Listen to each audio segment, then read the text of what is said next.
was wondering if you could talk about climate change. What would be the number one item that you would take on to combat climate change? First thing I would do is make sure that the Environmental Protection Agency is headed by world-class environmental scientists, or Jay Inslee, whichever is available. We need the ex-chemical company executives to be gone. We need the ex-lobbyists for the oil companies to be gone. And the EPA needs to become a magnet for world-class environmental science. We have a situation where if we do not act, and act quite radically, I must say, within the next 12 years, we could have within the next 15 or 20 years a level of social collapse unseen in the modern era.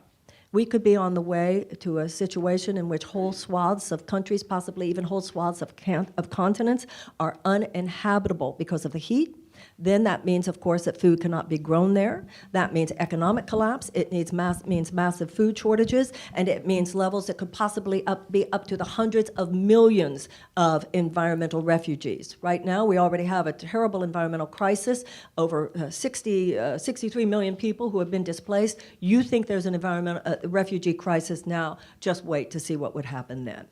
We need nothing short of a World War II level mass mobilization to reverse climate change. Not only do we need to sequester the carbon, we need to reforest, we need to develop new forms of clean energy, and we also need to deal with that animal factory farming, because even if we did anything else, we would still have the same level of problem because of the nitrous oxide and the methane if we do not deal with that. Now, it's interesting on this because a few years ago we were all talking about the Paris Climate Accords, and we were saying, of course, a Democratic president has to get back into them.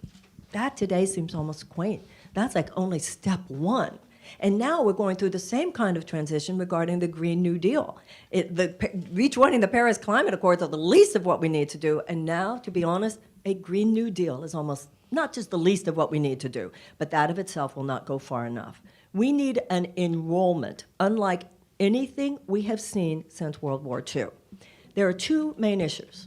First of all, the people, the institutions, and the industries that have done industrial scale harm to the earth, we need those industries to now help us do industrial scale repair of the earth. And we have to admit, you know, there was a time when the use of fossil fuels, people didn't know, and it did not seem illegitimate at all. We would not have fought World War II without the use of fossil fuels. So it's very important that this be a just transition. And one of the things I feel I bring to the table is the ability to navigate systems carefully.